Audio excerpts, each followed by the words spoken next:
आपके साथ मैं हूं साक्षी शर्मा और स्वागत है आप सभी का दबंग न्यूज़ पर। दबंग न्यूज़ के खास कार्यक्रम भाग्य मंत्रा में। जी हां, भाग्य मंत्रा में हमारे साथ दबंग न्यूज़ के स्टूडियो में मौजूद हैं ज्योतिषाचार्य संगीता शर्मा जी, जो आज हमें बताएंगी कि ज्योतिष विज्ञान क्या है। जी हां, आज की हमारी आपाधापी भरी और भाग दौड़ भरी जिंदगी में जहां पर हम 24/7 काम करते हैं, लेकिन फिर भी कभी कभी सफलता से हम वंचित रह जाते हैं। क्यों हम उस सफलता से वंचित रह जाते हैं? क्या हमारा जो कार्य करने की शैली है वो पर्याप्त नहीं है, या फिर ये कुछ हमारे भाग्य का, जी हाँ, हमारे ग्रहों का खेल है? तो क्यों ना हमारी सफलता के लिए हम उसके लिए कुछ उपाय किए जाएं। अगर आपको सफलता नहीं मिल रही है तो ज़रूरी है ये कि आपको कुछ उपाय करने की ज़रूरत है। तो इसी पर आज हम चर्चा करेंगे ज्योतिषाचार्य संगीता शर्मा जी से। मैम, सबसे पहले मैं आपसे यही जानना चाहूँगी कि ज्योतिष विज्ञान क्या है? बहुत से लोग इसको मानते हैं, बहुत से लोग इसको नहीं मानते हैं। ये ग्रहों का खेल है, ये किस तरह से किसी के जीवन को बिगाड़ और सुधार सकता है? ज्योतिष एक विज्ञान है, ज्योतिष एक शास्त्र है।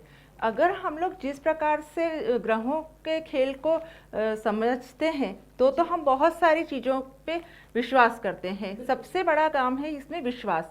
अगर हमें किसी चीज़ पे विश्वास नहीं है तो ज्योतिषी का कोई मतलब ही नहीं है। अगर हम उस पर विश्वास करते हैं तो ज्योतिष बहुत सारी चीज़ें, बहुत सारी हमारी समस्याएं, आर्थिक, मानसिक, जो भी समस्याएं हमें आती है वो समस्याएं दूर करता है।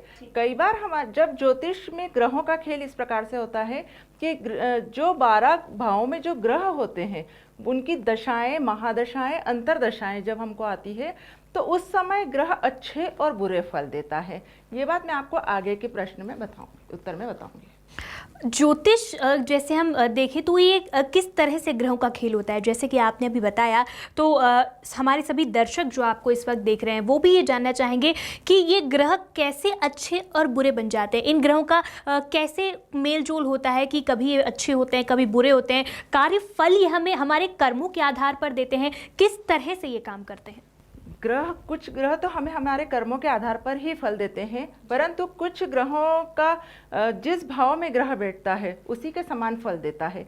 अगर हमारे खराब भाव में ग्रह बैठा है तो हमें खराब फल देगा। शत्रु भाव में बैठा है, शत्रु जैसे फल देगा। शत्रुओं के साथ बैठा है तो अगर चार शत्रु ग्रह के साथ एक अच्छा ग्रह बैठा है, उच्च का ग्रह बैठा है, तो भी हमें वह फल नहीं दे पाएगा। उसी प्रकार से हमारे कर्म, अगर हमारे कर्म अच्छे हैं तो हम बहुत सारी चीज़ें अच्छे ढंग से कर सकते हैं, लेकिन अगर हमारे कर्म ही खराब हैं तो कहीं न कहीं हमको इनका फल आज नहीं, इस जन्म में नहीं, आते जन्म में कहीं न कहीं हमको इसका फल भुगतना ही पड़ता है। और पूर्व जन्म का इस जन्म के से बहुत कुछ रिलेशन होता है। कहीं न कहीं पूर्व जन्म में हमारे किए हुए पाप हमको इस जन्म में उनका फल भोगना ही पड़ता है। कई बार हम सोचते हैं कि हमने इस जन्म में तो हम सात्विक हैं, सब कुछ हैं, लेकिन इतना फल क्यों भोग रहे हैं, बुरा क्यों हो रहा है हमारे साथ? वो इसलिए हो रहा है कि कहीं न कहीं हमारे पुराने पूर्व जन्म के पाप इस जन्म में हमको फल दे रहे हैं। उसको हम ग्रहों के आधार पे जन्म कुंडली में उन ग्रहों का कहीं न कहीं रिलेशन मालूम पड़ता है, और वो जो रिलेशन मालूम पड़ता है तो उसके आधार पे हम लोग प्रिडिक्शन करते हैं।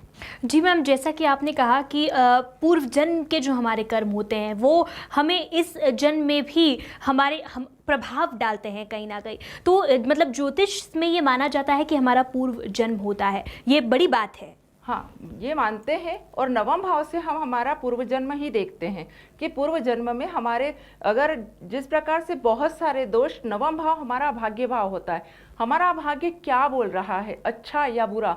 अगर बुरा बोल रहा है तो कहीं न कहीं हमारे पूर्व जन्म के पाप इस जन्म में हमारे उदय हुए हैं, और हमारे भाग्य भाव में कहीं न कहीं कोई रुकावट आई है, या कोई पापी ग्रह हमारे भाग्य भाव में बैठा है। तो इस भाव से हम लोग ये देखते हैं कि कहीं ना कहीं कोई पूर्व जन्म के पाप इस जन्म में हमें परेशान कर रहे हैं। वैसे ही नवम भाव अगर कहीं देखते हैं तो उसमें राजयोग या जो भी योग होते हैं, जैसे योग होते हैं उस आधार पे हम लोग अपना प्रिडिक्शन करते हैं। लेकिन एक बात ये भी होती है कि कई बार नवम भाव में बहुत अच्छे ग्रह बैठे होते हैं, लेकिन फिर भी उसको फल नहीं मिल पा रहा है। क्यों नहीं मिल पा रहा है? क्योंकि उसकी दशा महादशा उस समय नहीं आई हुई होती है। जब तक ये सारी चीज़ें मिल के सारी वो बना सारी चीज़ें मिलके बनाती है ये चीज़ें कि कहीं न कहीं हमारे दशा महादशा, कहीं न कहीं हमारा भाग्य, कहीं न कहीं हमारे सारी चीज़, ये सब चीज़ें जब इकट्ठी होती है तो ही हम मालूम करते हैं कि हमारे पूर्व जन्म के कोई पाप निकले हैं या इस जन्म का कोई अच्छा कर्म हमारे साथ है। जी बिल्कुल। तो जिस तरह से पूर्व जन्म के पाप अगर इस जन्म में रहते हैं, तो उसी तरह से अगर पूर्व जन्म में हमने कुछ अच्छा कार्य किया है तो क्या उसके भी परिणाम हमें इस जन्म में देखने को मिलते? पूर्व जन्म के अच्छे कर्मों के परिणाम हमको इस जन्म में मिलना ही है। आप इस जन्म में कई बार हमने देखा है कि बहुत सारे लोग चोरी डकैती, बहुत सारा अनाचार पापाचार कर रहे हैं, परंतु फिर भी वो लोग इस समय फल फूल रहे हैं। क्यों?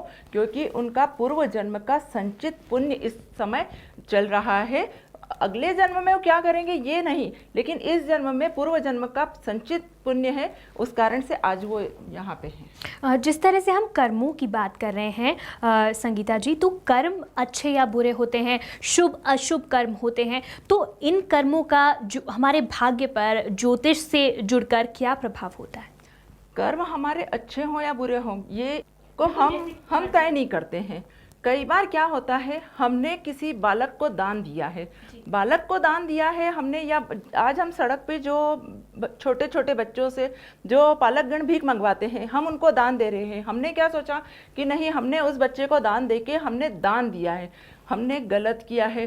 ये कहीं न कहीं हमारे साथ में हमने जो दान दिया है वो गलत दिया है। क्यों? क्योंकि हमने बच्चे को बेरोजगार बनाया है। तो जो पाप और पुण्य है इसको हम तय नहीं करते हैं, पाप और पुण्य नीति तय करती है कि आप किस नीति से कार्य कर रहे हैं। अगर आपने, आपकी बाई है, आपने उसको बहुत सारी चीज़ें, उनके यहाँ जो बच्चे आ रहे हैं, आपने उनको पढ़ने के लिए पैसा दिया है, बहुत अच्छी बात है, लेकिन बच्चों को कहीं बिगाड़ने के लिए आपने कुछ सामान दिया है और उनके बच्चे बिगड़ते हैं, तो ये पाप होता है। तो इसलिए पाप और पुण्य आप और हम तय नहीं करते कि हमने कुछ दान दे दिया तो हम ये मान लें कि हमने बहुत बड़ा पुण्य कर दिया है। ये पुण्य नहीं है, कहीं ना कहीं आप बच्चों को गलत दिशा में ले जा रहे हैं। उसी प्रकार बहुत सारी चीज़ें हैं। आज हम बहुत सारी बातें ये होती है कि हम लोग कहीं दान देते हैं, उस दान का कोई उपयोग ही नहीं होता है। आज मंदिर में आपने नारियल दिया है, मंदिर में उस नारियल, जब तक वो नारियल फूटा ही नहीं है, जब तक आपके राहु का दान ही नहीं हुआ है, तो उस दान का क्या मतलब है? तो दान देने की भी एक अलग नीति होती है, उसको हमको फॉलो करना चाहिए। जी बिल्कुल। जैसा कि आपने कहा कि पाप और पुण्य का, या कहें कि शुभ या अशुभ कर्मों का ये जो चयन है ये नीति करती है, ये ठीक बात है। लेकिन अगर संगीता जी किसी की मंशा अगर बुरी नहीं है, लेकिन अगर उसके कार्य से किसी पर दुष्प्रभाव पड़ रहा है, तो क्या ये भी अशुभ कर्मों की गिनती में आएगा? हाँ, ये भी अशुभ कर्मों की गिनती में आएगा। अगर आपने किसी, मेरा वही प्रश्न पे, वही उत्तर पे मैं आ रही हूँ कि हम अगर सड़क पे कोई बच्चा चल रहा है, वो कई बार शनि महाराज लेके चलते हैं, कई बार भीख मांगते हैं, हम उनको पैसा देते हैं, तो क्या हम उनको गलत रास्ते की ओर ले जा रहे हैं? हमारा दिया हुआ दान उसको गलत रास्ते की ओर ले जा रहे हैं। भले ही हमारी भावना कुछ भी हो, हमारी भावना अच्छी हो या बुरी हो, बात भावना की नहीं है, बात दान की है कि आपने जो दान किया है वह दान सही जगह पे या सही व्यवस्थित स्थान पे पहुंचा है या नहीं पहुंचा है। बिल्कुल ठीक बात है। हमने जो दान दिया है वो सही दिशा में अगर उपयोग हो रहा है, तभी हमें उस कार्यफल का जो सफल परिणाम है वो हम तक पहुंच पाएगा। बिल्कुल ठीक बात है। लेकिन संगीता जी, ये जो ज्योतिष है ये हमारे भाग्य पे असर डालता है, लेकिन ज्योतिष के साथ साथ हमारी जो कार्यशैली होती है, जैसे आपने कहा दान पुण्य है, या हमारी किस तरह की सोच है, सात्विक है हम, ये जीवन शैली जो है ये हमारे भाग्य पे कितना असर डालती है? जीवन शैली हमारे भाग्य पे बहुत असर डालती है। कई बार हम लोगों के साथ में ये होता है, हम लोग ध्यान ही नहीं देते हैं। हमारे आचार विचार, हमारा भोजन, हमारा रहन सहन, बहुत सारी चीज़ें ये होती है, और उसमें क्या होता है कि कई बार ऐसे दोष निर्मित होते हैं, जैसे पितृदोष निर्मित होता है। पितृदोष निर्मित होता है, क्यों होता है? पितृदोष ऐसे निर्मित होता है कि कहीं न कहीं हम हमारे बुजुर्गों का सम्मान नहीं करते हैं। आज अगर हम कोई बुरा कर्म करते हैं तो 7 समंदर पार भी अगर हमारे पेरेंट्स बैठे हैं तो वो इस चीज़ को से दुखी होंगे कि हमारे बच्चे ने गलत कार्य किया है, और वो नाराज़गी जाहिर करेंगे। वैसे ही हमारे जो आकाशीय तत्व हैं, जो बुजुर्गाना तत्व है, वहाँ से ये चीज़ें होती है कि उन लोगों को ये चीज़ खराब लगती है कि हमारे बच्चे गलत कार्य कर रहे हैं। जरूरी नहीं वो हमारे माता पिता हों, कहीं न कहीं हमारा गलत कार्य किया हुआ हमारे आकाशीय, हमारे परिवार के जो बुजुर्ग लोग हैं उनको बुरा लगता है, जैसे हमारे माँ बाप को बुरा लगता है। उसके बाद दूसरी बात ये रहती है कि जब हम कर्म करते हैं तो हम कर्म करने में हम ये नहीं सोचते हैं कि सामने वाले की भावना क्या है। हम अपनी भावना व्यक्त करना जानते हैं, लेकिन सामने वाले की भावना हम उस भावना को देखते नहीं है। ये कर्म प्रधान युग है और हमारे जो कर्मों का फल होता है उसी हिसाब से हमें इनके परिणाम जो मिलते हैं। लेकिन बात करिए आपने संगीता जी पितृदोष की, आपने बताया किस तरह से हमारे पितरों का प्रभाव हमारे आज के कर्मों पे पड़ता है। और तो पितृदोष ये होता क्या है, किस आपने बताया कैसे निर्मित होता है, कैसे किसी की जीवन शैली पर यह असर डालता है? भाग्य भाव में जब नवम भाव में राहु या राहु जब रहते हैं तो राहु और सूर्य रहते हैं तो ये पितृदोष निर्मित होता है। पितृदोष निर्मित होने के साथ साथ ये जिस भाव में भी अगर ये युति रहती है तो वहाँ ये परेशानियों का परेशानी देते ही हैं। अकेला पितृदोष एक ऐसा दोष है जो सारी परेशानियां हमें देने में सक्षम है। ये अकेला एक ऐसा दोष है। प्रथम भाव में अगर होगा तो ये हमारे लग्न को परेशान करेगा या हमारे प्रेजेंटेशन में कहीं ना कहीं परेशानी आएगी। द्वितीय भाव में है तो कहीं ना कहीं कौटुंबिक परेशानी आएगी या धन संबंधित परेशानी आएगी। तृतीय भाव में अगर राहु और सूर्य की युति है तो कहीं ना कहीं हमें हमारा पराक्रम लॉस होगा या कुछ भी ऐसा रहेगा कि हम अपना पराक्रम नहीं दिखा पाएंगे। चतुर्थ भाव में जमीन जायदाद संबंधित परेशानी आएगी। पंचम भाव में प्रेम संबंधित परेशानी आएगी। छठे भाव में रोग संबंधित परेशानी आएगी, विशेषकर गुदा रोग। सप्तम भाव में वैवाहिक संबंधित परेशानी आएगी।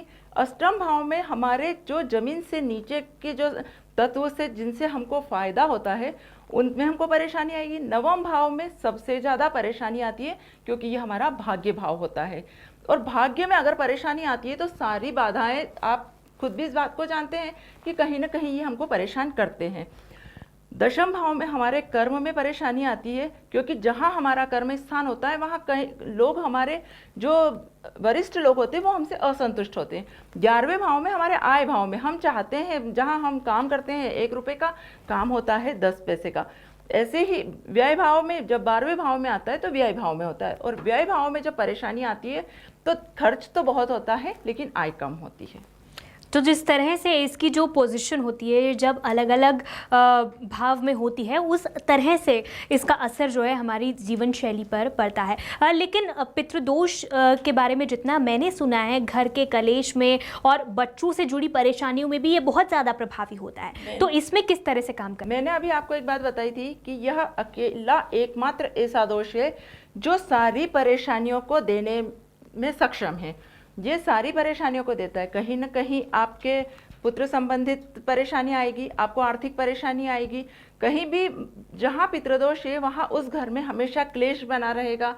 उस घर में जहाँ तक बन सकता है लोग सामंजस्य जमाते ही नहीं हैं। क्यों नहीं जमाते हैं? क्योंकि हर व्यक्ति को, अगर पिता को पितृदोष है तो आप ये मान के चलिए कि कहीं ना कहीं उसके 2 पुत्र होंगे तो उसमें से एक को पितृदोष होगा ही सही। पितृदोष जन्म जन्मांतर तक चलता है और हर व्यक्ति को परिवार में ही चलता ही रहता है। पितृदोष में बीमारी हमेशा बनी रहती है। पितृदोष में आर्थिक समस्याएं हमेशा होती है। आपसी सामंजस्य नहीं होता है। ये सारी चीज़ें पितृदोष में होती है। तो पितृदोष की आपने जैसे ये कैसे पता चलता है कि जैसे किसी को पितृदोष है, जब उस पर समस्याएं बहुत सारी आ रही हैं तो किस तरह से उसे इससे डील करना चाहिए? कैसे ज्योतिष के पास आकर अपनी पत्रिका दिखानी चाहिए? कैसे इस चीज़ का पता चलता है पितृदोष है? निवारण कैसे होगा इसका? पितृदोष पत्रिकाओं को देखकर मालूम पड़ता है। पितृदोष अलग अलग प्रकार के होते हैं। पितृदोषों में बहुत सारी चीज़ें ऐसे भी आती है कि हमने पिछले जन्म में कोई अनाचार हो रहा था और हमने उसमें साथ दिया तो भी दोष है। अगर हमने किसी बहन बेटी के साथ अत्याचार हो रहा है और हमने उसमें साथ दिया तो भी दोष है। किसी का धन ले जाया जा रहा है और हम आँख मीच के बैठे हैं तो भी दोष है। तो बहुत सारे मतलब कई बार हमने कुछ नहीं किया लेकिन हमने जो देखा है वो भी दोष है। तो इसलिए पितृदोष ऐसे निर्मित होता है, पत्रिका में देखने से होता है। पितृदोष के कुछ उपाय होते हैं, पितृदोष के कुछ अनुष्ठान होते हैं। इनके द्वारा पूरी तरह से नहीं लेकिन 70% इन चीज़ों से राहत मिलती है। तो ये 70% जो 30% होती है, अगर किसी के ऊपर अगर शायद एक से ज़्यादा भी दोष है, क्या ऐसा भी हो सकता है? हाँ, दोष बहुत हर पत्रिका में कुछ दोष होते ही हैं, हर पत्रिका परफेक्ट नहीं होती है।